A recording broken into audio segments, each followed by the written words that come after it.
Good afternoon, everyone. All right, so this is Network Telemetry with Event-Driven Ansible.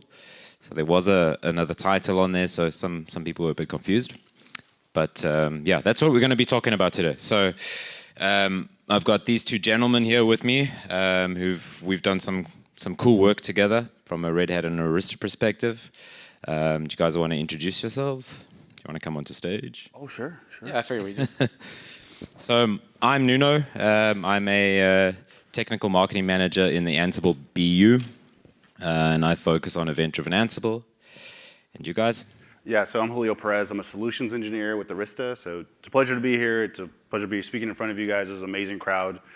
So thank you for being here. I'm Dan Hertzberg, and I'm a technical marketing engineer with Arista Networks, and definitely excited to talk about Event-Driven Ansible today. Cool, thanks.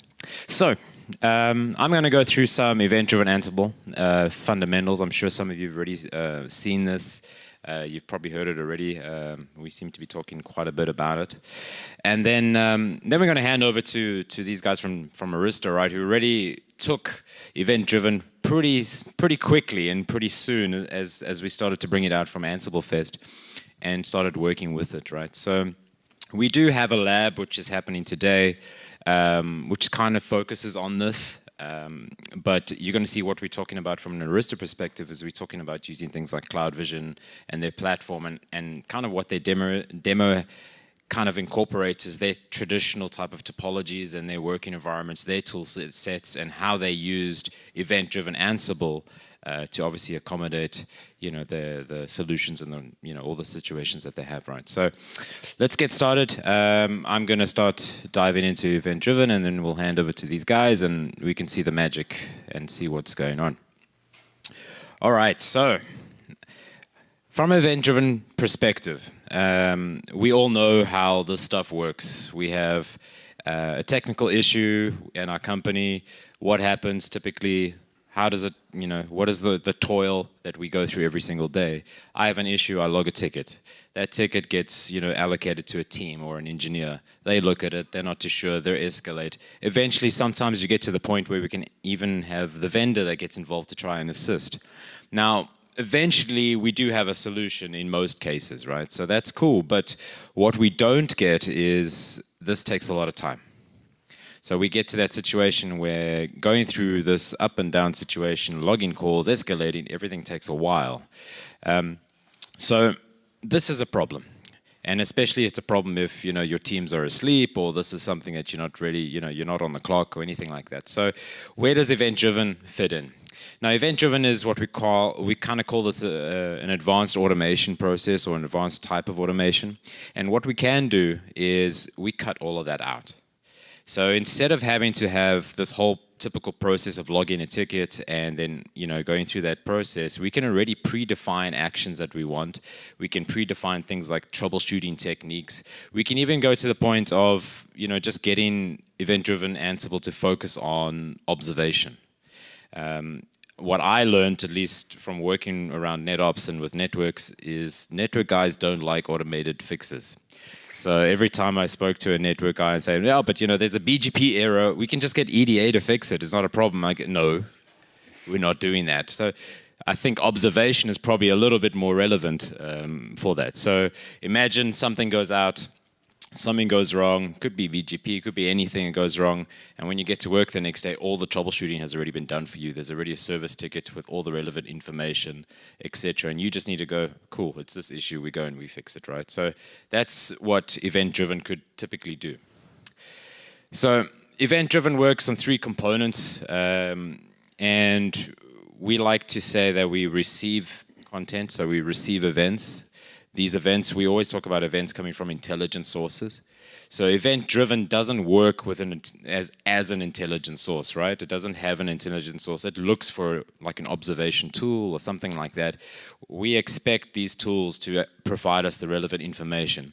From there, we can take that into event-driven, and event-driven can kind of go through conditionals and has like a decision engine that's built into it that it can then decide what we need to do based on the logic that you apply. And then lastly, the responding, or what we call the action, is typically when something goes wrong, we go through the conditions, at the end of that condition, it's been met. From there, run this action. Whether it's a remediation or an observation action or whatever, that doesn't matter. It just gives us the ability to act on what we've seen. So these components or these ideas all come down to sources, rules, and actions. Now, the sources we're going to dive into, we have a number of different sources. So these source plugins that we call them, this is where we get our intelligent event information from. And these source plugins at the moment, for example, we have things like generic webhooks, we have Kafka, we have some file system watches, we have a number of community-based plugins that you can use. We also have partner plugins, right? So, the guys at Arista here, they also built a partner plugin which they released to the community, which is actually quite cool, it's quite powerful. But we also have, other partners like Dynatrace, for example, who are busy building one. And we have a lot of this integration with our partners, which is one of the really cool things, right? So we're going to have a look at how those sources are or how they work. From the rules perspective, again, this is all conditional stuff. We're always talking about this as a giant if-else-then type of situation. So as the events come through, it goes down that list of conditions, and based on what it meets, it will then obviously go through. As soon as an event has been met, that event is basically removed from the event queue, and we go and we deal with it. So with event-driven, we also have ways of actually gathering output from playbooks or what the results from the actions are, so that we can feed that back into event-driven for, perhaps you want to have another condition to trigger after that. So imagine something goes wrong and you get an automated, remediation of restoring a config to something. Then what happens if that fails? Well, we could technically take that failed response out of that playbook, feed it back into event-driven, and escalate the issue to another ticket logging system or anything else, further action that you want. Now the actions, I keep talking about actions. Actions are what we're ultimately going to be able to do. So you can go and you can run a playbook, you can trigger a template, you can go and even trigger a module. What we're able to also do is we can set facts, we can also load facts. So you could have a file full of facts in terms of what you want to use for Ansible, and you could use that as an actual action. You could also use that to trigger further events. So there's a lot of flexibility in terms of this mechanism. So now the key thing with event-driven is we now have a new component within Ansible, right? This is the Ansible rulebook. So everyone's familiar with an Ansible playbook, but the rulebook is a little bit different. Where it's not different is it's also based in YAML, so it's really easy to build. It's fairly understandable in terms of what we're doing. But you can see that we define the sources, we define the rules, and ultimately we define an action per rule once it gets met. So this is really easy in terms of how we can build this and we can work with it. And the one key thing with the rulebook is that we'll touch on a little bit later, that it has a key difference between the playbook. So when we go and we trigger a playbook, what happens? You go from top to bottom and you run all the tasks, and once you've done that, you're out. You're done. With rulebook, it's not that way. So when you trigger a rulebook, what it does is it stays in the observation and evaluation phase. It's constantly listening to that source that you've defined. So you could have something come in, it can be evaluated, it can then go and say, well, the rules engine says I need to trigger this template or I need to trigger this rulebook. It will trigger the playbook will go do what it does, it will exit and it carries on. But Ansible rulebook is always sitting there listening for the next event. So it's constantly capturing these events and filtering these events out. The only time that this will actually shut down is when it gets a shutdown event. So we actually have a shutdown event which will close it off. Okay. But otherwise, this continues to run, continues to listen to those sources and issues out actions based on what happens. Right, so this is a very basic diagram of how it looks, right? So we have event sources, so you can see some of them there, alert manager, Dynatrace, etc. These are your typical observation like examples. And we have a Kafka message queue, which is optional. So I typically think that, or I typically say that Kafka is a bit of a cheat, because if you don't have a tool that's going to give you, some event information via webhook, etc., you can always go back to a messaging queue. right? So that gives you the flexibility, being able to have multiple topics or multiple queues where you're getting maybe application information or you're getting infrastructure information, and then all you need to do is actually listen to that queue, and from there you can get event-driven to actually trigger based on those messages in the queue. So it's actually a really easy way to work with event-driven, and I generally start off with this. But yeah, for me it's a bit of a cheat because it's kind of like a save all. So once these events come through, whether they're coming through messaging queue or just direct through a plugin from an event source, we go through a rules engine. That rules engine goes through its conditionals, and then ultimately we have our automation that takes place. So these are some of the plugins that are available and some of the plugins that will be available in June. And you can see that, like Arista, for example, is marked for validated content. We have, things like Red Hat Insights already we can work with through stock standard webhooks. But otherwise, we have, things like Azure Service Bus, which is quite cool. We are waiting for all of the event sources for the cloud providers, right? So AWS, etc. This will allow us to then listen to cloud events, and based on those cloud events, we can then trigger automation to do whatever we want, okay, whatever we need. Most people that I've seen so far, we tend to work a lot with the webhooks, with Kafka. We've got obviously the Kubernetes plugin and Prometheus. The one thing about the webhook that's important is the webhook, if you're working with a webhook with automation platform, we all know what happens. You trigger the webhook, it goes and triggers a template. There's not much else to it. But with event-driven, what happens is we're actually listening to the full payload. So we get the full payload of that event, and based on the payload, we can go and use all those JSON objects for other conditionals inside. So like if you just used like a GitOps example, you could now filter every webhook for, is it a PR, is it a commit, is the main branch been affected, etc. You could use all of that as actual triggers inside of an event-driven Ansible rulebook, right? So that's quite cool, that's quite flexible. Cool, so that's a little brief around event-driven. So I'm now going to hand over to these guys here. These are the experts around networks. So take it away, guys. Yeah, I don't know about expert, but we'll see what's like after this talk. Just in general, how many people here are network people, come from network experiences? Oh, cool, awesome. Who considers himself like a developer for the most part? Anybody in the room here? Cool, awesome. Here for EDA? Anyone just in general here for EDA? Cool, this will be a little bit for everybody. But in general with EDA, like we've had a lot of fun like developing this. So we're gonna have two parts of this presentation. The first part will be more or less like kind of how we developed our plugin. Well, it's really using the NATS message pub sub bus plugin portion of it. And the second portion will be an actual demo of what we're pitching the customers to use EDA for with a couple of our platforms.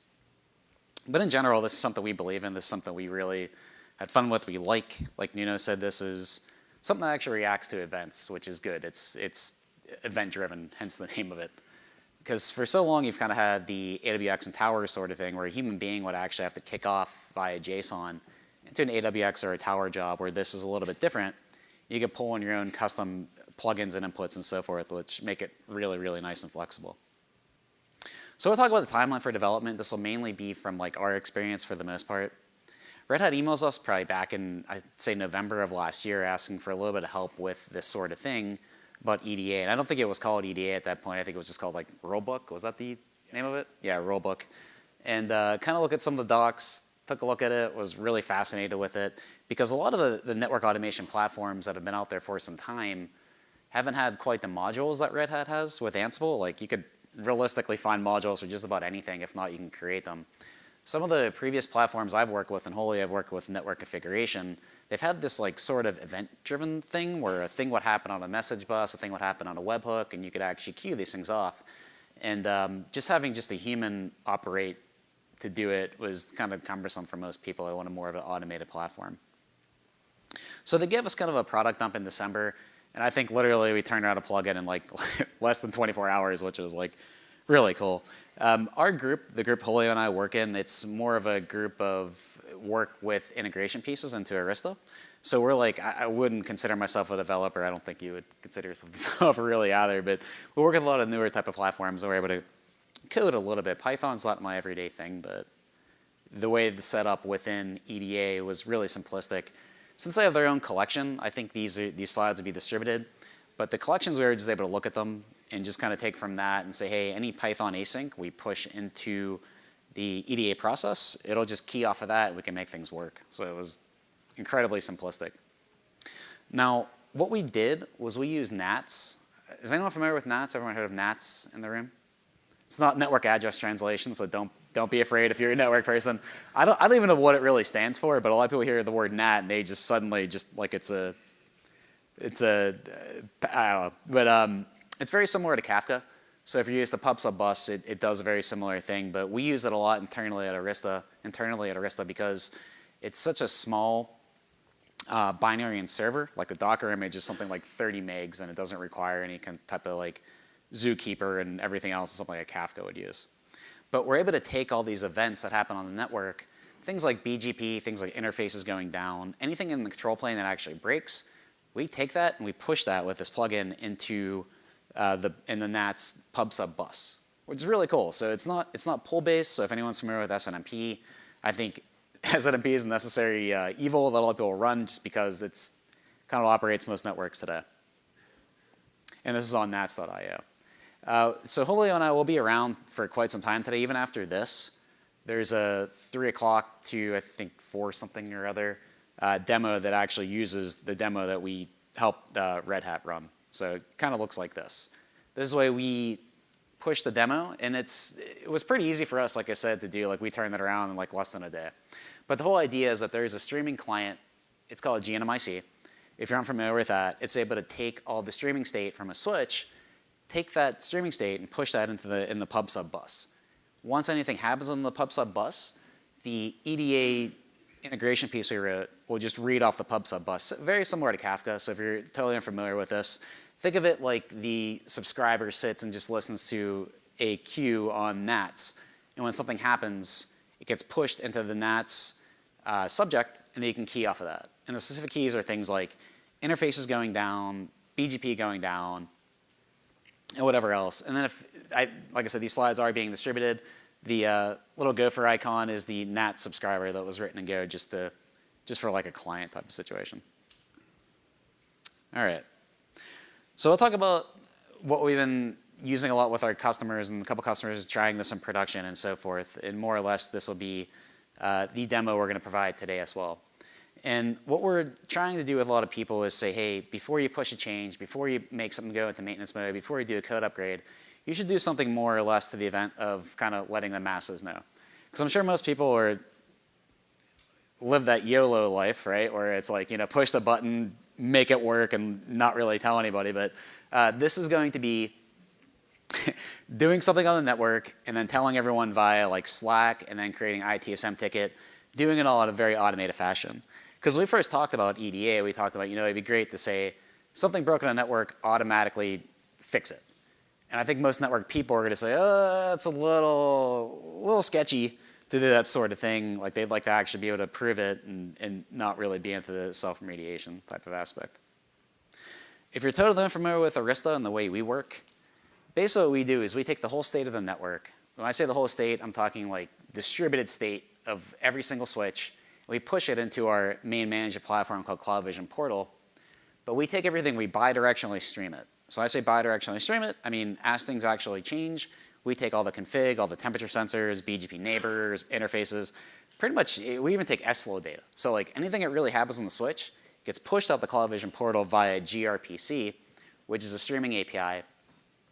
So this CloudVision Portal, this management platform we use that we're going to demo this today, it has everything. Like it basically has everything that goes on within the network, whether it's somewhat of data plane and control plane aspect.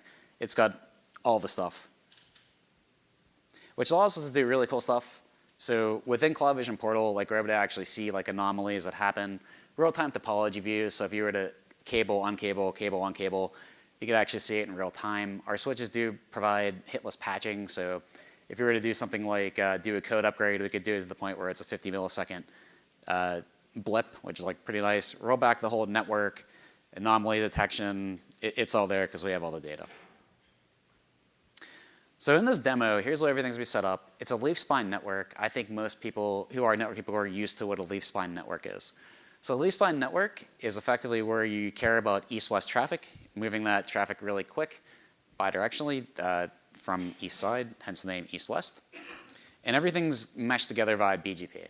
So leaf and spine, on the underlay at least, are connected via BGP for the control plane method. And we have a thing called maintenance mode, and it's a well-known RFC. It's called G-shut.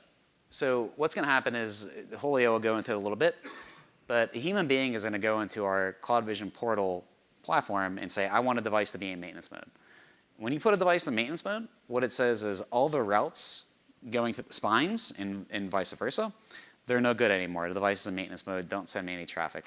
And you can even get on to the point where it shuts down all the interfaces below it and the MLAG peers and so forth. But basically it puts the device in maintenance mode so you're able to upgrade code, make some changes, do something in which you wouldn't want to do live running on a network. So CloudVision Portal is a really nice setup for EDA, and the reason why is because we have all the state. And we have all the state for all these devices. We're able to actually send off webhooks if something goes wrong. And if something goes in maintenance mode or something breaks and so forth, and we'll get into the demo here in a little bit. But basically anything within CloudVision Portal that we can key off of any type of data, we'll talk about it here in a second, we could send off into the EDA server, which could then run your Ansible playbooks. So I'll hand off to Julio to talk through the demo. Cool. Thank you, Dan. Okay, so here on the top left, we see a client. And again, like Dan mentioned, we're going to set a device into maintenance mode, whether we're doing some kind of troubleshooting or maybe an upgrade, and we don't want any traffic to go to a specific leaf.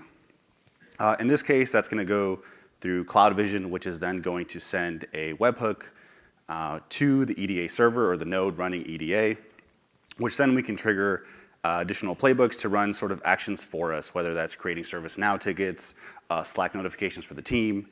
Something else you could think of that Nuno mentioned before was that let's say you did receive an event where something was down, you could have EDA read those events to then automatically trigger your troubleshooting runbook, right? You manually already run some kind of troubleshooting runbooks like show IBGP summary or show IP interface brief. You could have EDA essentially run those for you and just post them to a Slack room. So again, sort of in that case, even speeding up troubleshooting, right? In this case, this will be a simplistic version of that, of just setting a device into maintenance mode versus doing the troubleshooting tasks. This is just a view from the CloudVision portal. Here on the right is just examples that are pre-canned for creating a webhook. In this case, we're setting a receiver name of EDA webhook, but we're sending everything. So everything that CloudVision receives as an event will be sent to the EDA server. So again, it's lab environment, that's our setup, to send everything. This is an example of an event from CVP in JSON format. In this case, you can tell probably by the 3 dots, this payload is actually incredibly long. It's just trimmed down for this slide. But here we can see that we have an alert, a device is in maintenance mode, and then within the labels, we can see that we have a device host name. So again, very useful because we can tell what device was modified and what was the event. And again, at the bottom there, status is firing, so something is executing.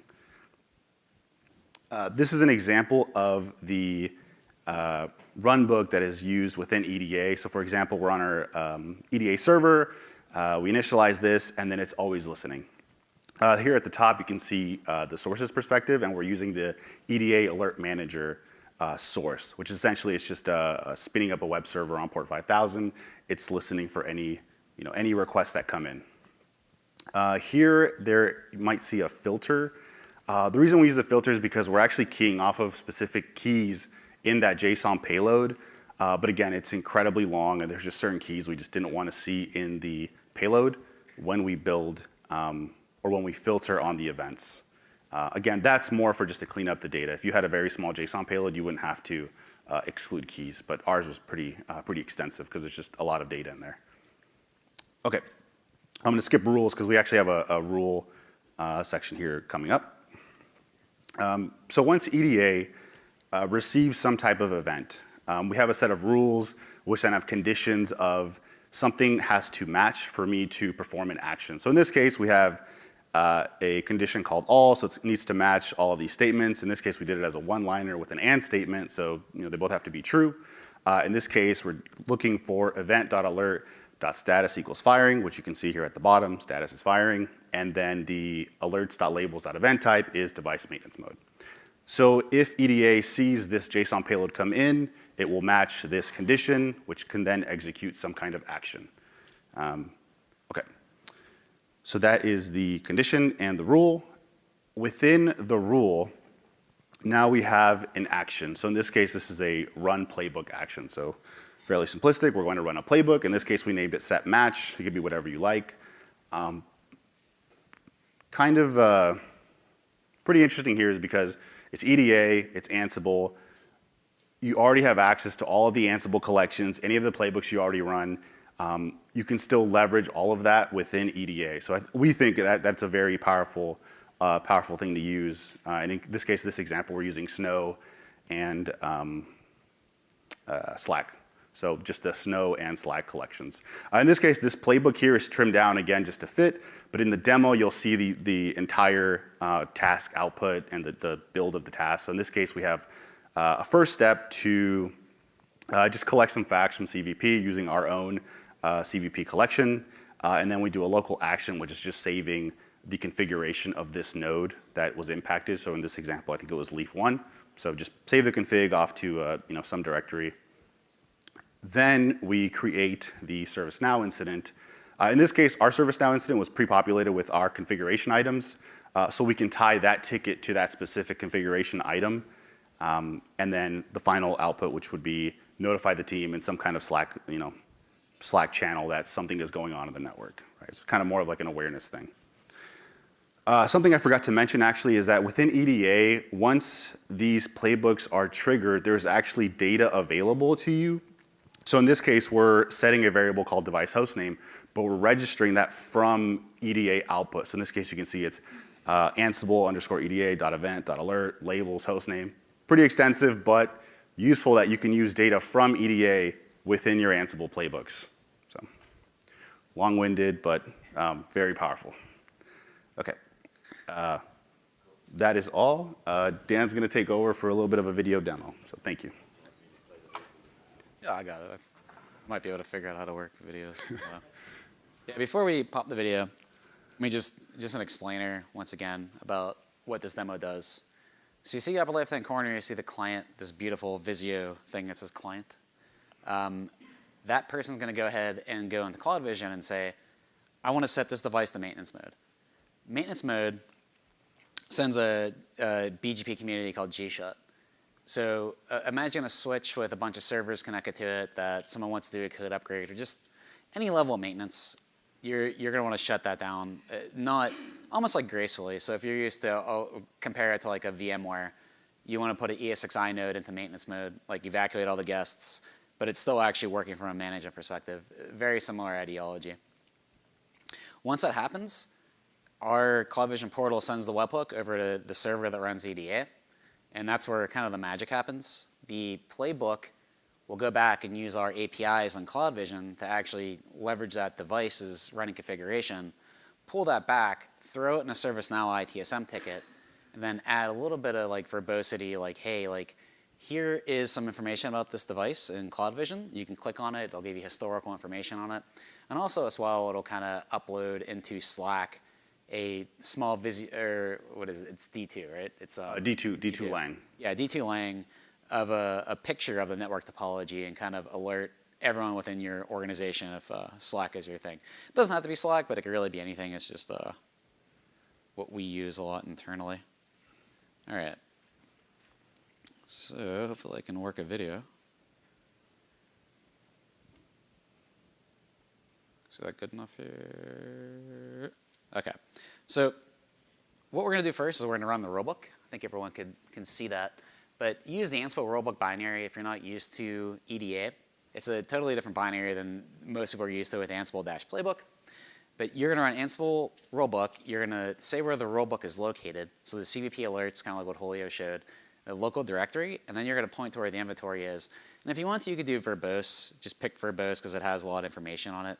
But run that here at the bottom. And we can see it is actually running and waiting and expecting for a thing to happen. And that thing is the webhook with all the criteria with status firing and so forth. So if we pop over here, I'm going to kind of drag this video because we used a lot of this for internal use as well. We can see all our devices within CloudVision Portal, and we can make what's called a change control. You can see on the bottom all the, through me messing around through this demo, all the failed and past changes that we personally did prior to this. But what we're going to do is we're going to set our device into BGP maintenance mode. So I could drag this over. I'm going to create the change control.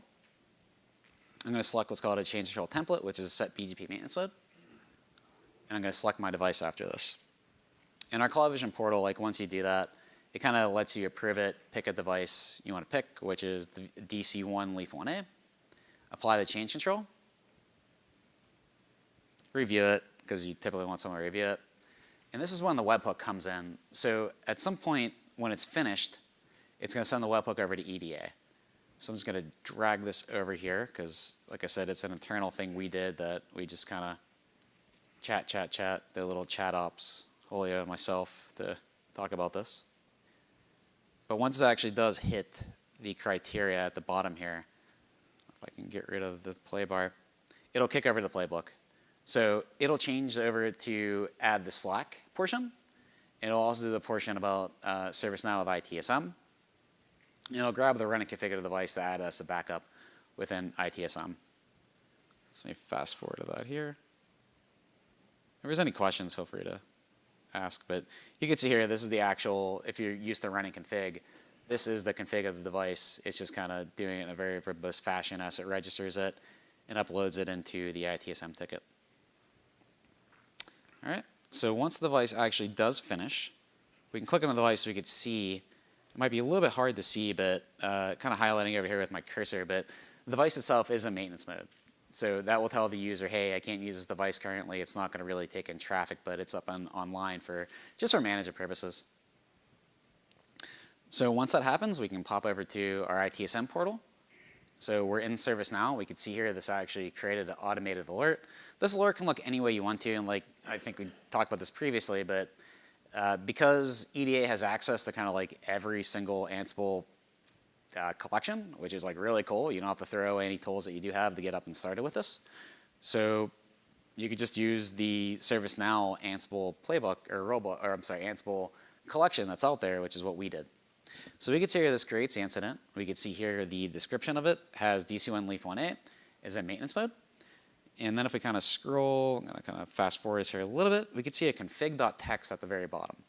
So config.txt, once I get to the point where I stop talking in this video, I'm going to open it up here. And we can see config.txt is actually the running config of that device. So it has a good amount of verbosity with that. Also, too, is a link. So let me pause this here for a second. And that link's going to be our CloudVision portal. It could be our SaaS version, or it could be an on-prem version. But with the ITSM ticket comes that portion of it, which once we open that up, we're going to click on it. And it's going to give us certain information about the event that happened and historical events. So like I said, we have all the state data, like of any network device within the network. And we could see here it kind of tells us everything that happened. So you have historical information from that time period, which is very nice. And this is all that kind of happens without a person doing anything, because EDA actually created all this magic all on its own. So we're going to pop over to Slack, and we're going to see here that in Slack, it used the Ansible module for that as well, and it gives us a diagram of the network and what the network currently looks at that period in time. And you could templatize the whole D2 stuff if you want to. It's actually really cool if anyone wants to talk about that afterward. Julio is heavily into that. It's really, really cool stuff. But yeah, you kind of have everything there. So once you are ready to go and do your maintenance, so let's say you do a code upgrade, you do whatever you need to do, you need to do the whole thing in reverse.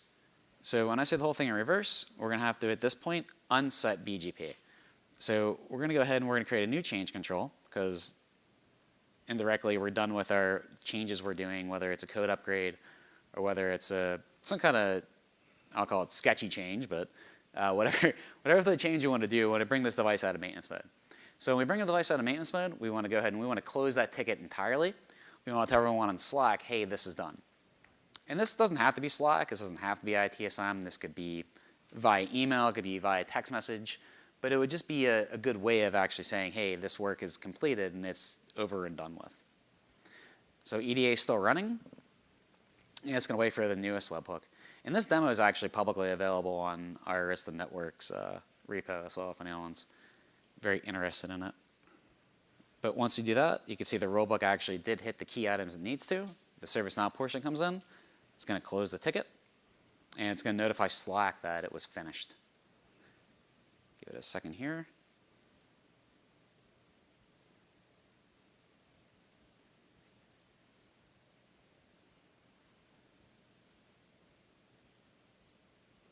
I think the cursor failed me. Maybe, maybe not. Oh. Come on. All right, we can see the device is out of maintenance mode. I think if we go back a little bit, sorry if I'm causing eyes to hurt here. Yeah, we can see the device is actually closed. There's no ITSM ticket, the device is out of maintenance mode, and effectively as well it'll alert Slack and say that the device has been out of maintenance mode and it's good to go on with your daily life here. But yeah, it was overall a good experience with EDA. Like, we generally liked it. We believe in the technology. There's a couple things we're going to just kind of give our feedback and what we liked and everything else about it, and just for other people as well. But any Python async package will just work. So if you have some kind of service in your enterprise that you want to use that uses Python, you could just kind of make it work, and it's an async function. It's very simplistic to get it in the queue and have it work. You can leverage the tooling you have today, so like you're not really throwing anything away. So like if you're using Slack today with the Ansible Slack module, if you're using ITSM through ServiceNow, you can easily use that. You could really trigger off of any event you want to. And in our opinion, it's very easy to get started with this, just because it's the same YAML infrastructure you're used to using today. Like if you're used to using YAML and linting and so forth, it's just very easy to get started with it. But you could take a look at the collections. Like, they have very good collections that are out there today with things like Kafka, things like the Alert Manager, things like just basic REST server. It's very easy. Now, because we're brutally honest, just some issues we ran into and that I think are fixed already. Only Python async packages work, which I'm not sure where things are changing. I myself generally do most of my development in Go and Rust, so had to put my thinking cap back on for Python, which wasn't terribly difficult, but just to know if you're going through that. It's a little bit of a different syntax, which I think is changing as well. So like things like for item, if you're used to looping, is a thing. And the other thing too is the lack of persistence. I think that's being changed though, right? That's something new that's coming out. So when we did this, a little different. But overall, like we believe in event-driven architecture. We think it's awesome, especially with network events and telemetry and so forth. So that was it. And then anyone have any questions? Yeah.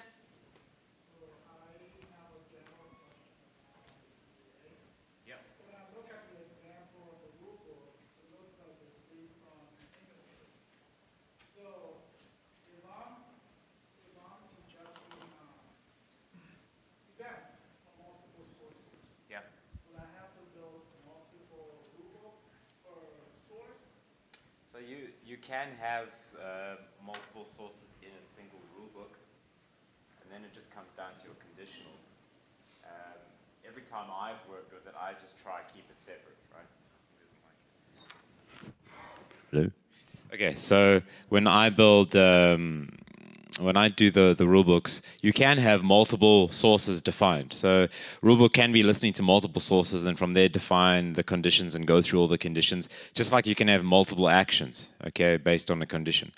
I prefer to work, and that's just my own thing, with kind of like a rulebook that is flavored for a certain type of event, right? So you could have, for example, a rulebook that's listening to webhooks and send all the webhooks that you're dealing with and push it, to that rulebook.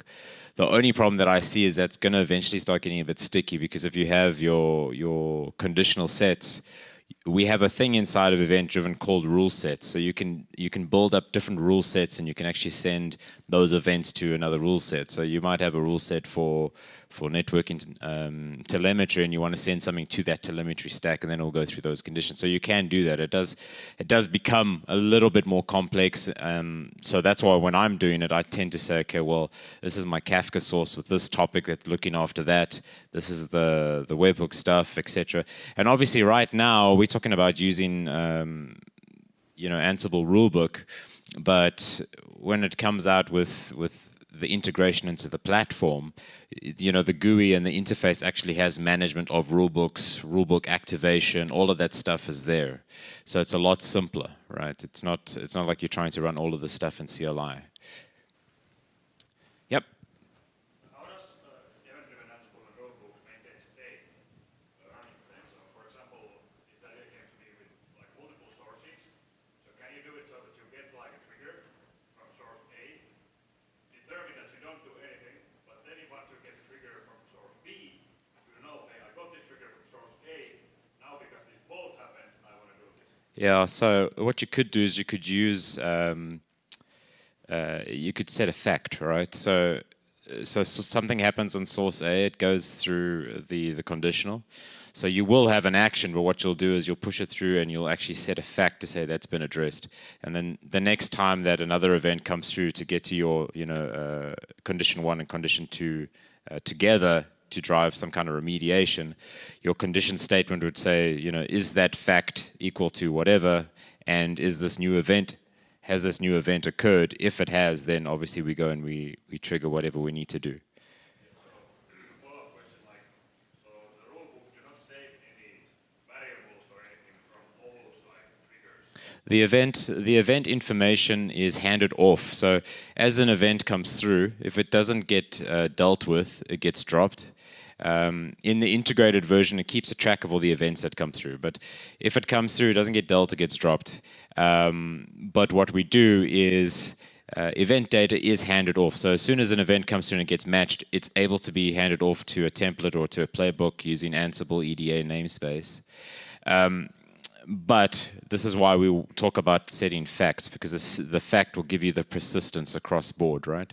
So even if you want to get feedback from the playbook, you go through the process where we set all the facts in terms of what you're specifically looking for. So if you had something go down, and now you have a playbook that needs to now act on that infrastructure. Inside of that playbook, you would then set facts, and those facts would be available back for EDA. So you could have conditions based on those facts. So imagine having a failed state in a playbook because something has happened on a system. EDA can now see that fact and then respond to it. So it's a way that we can introduce the feedback from what you're trying to do. Yep.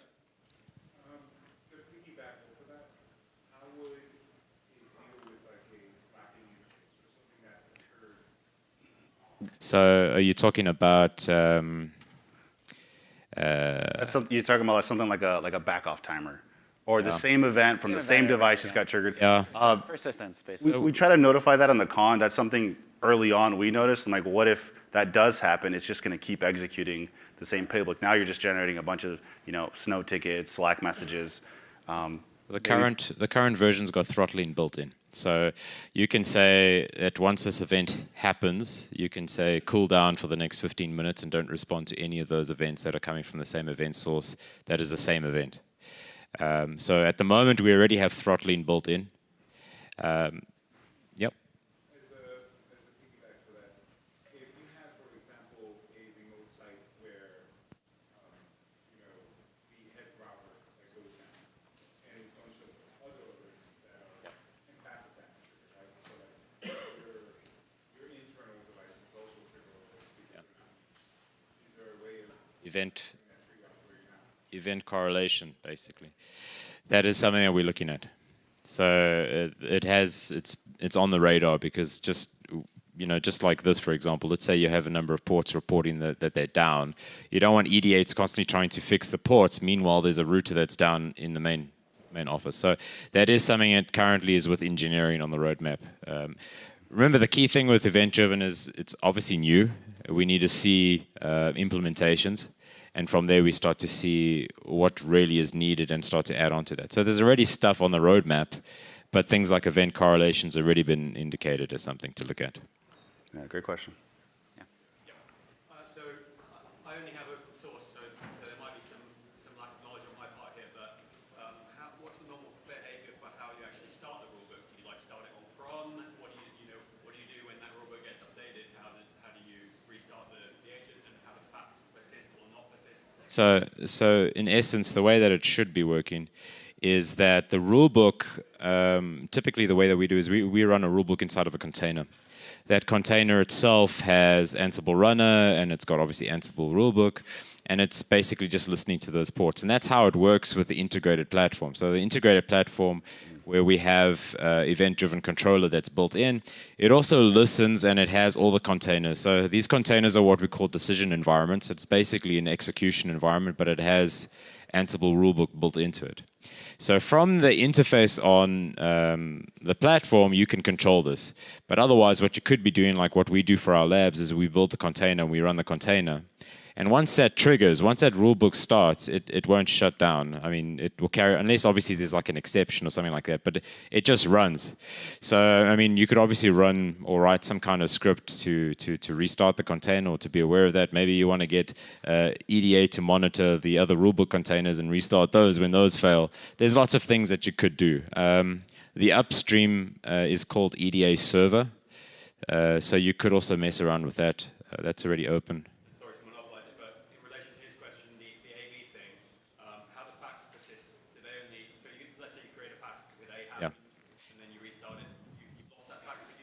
Yeah.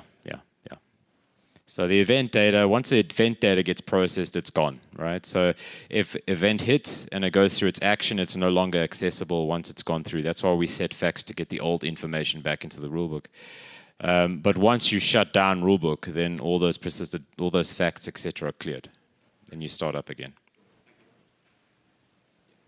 I'm curious from Arista, if you guys, are there common use cases, and there's lots of possibilities on how to do this, but are there common use cases that customers or you guys have come up with that there's some real top 3, 5 scenarios? Yeah, so we developed a framework around configuration. We were thinking about kicking around like a framework developed around this, but remediation was like one thing. We were like, because people don't want automated remediation. But we're open to anything. I mean, this was probably a top request via another customer to do this sort of thing. But we don't have like anything that comes to my mind. But we're open for any suggestions. Thank you.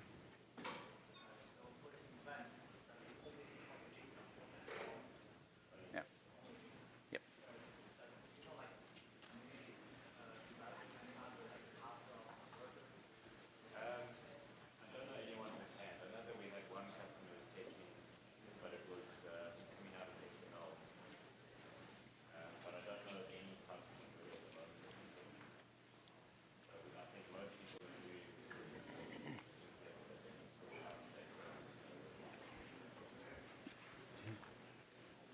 Yep. Yep. Thank you all for attending. Thanks, everyone. Appreciate you. Thank you. Thanks, guys. Okay.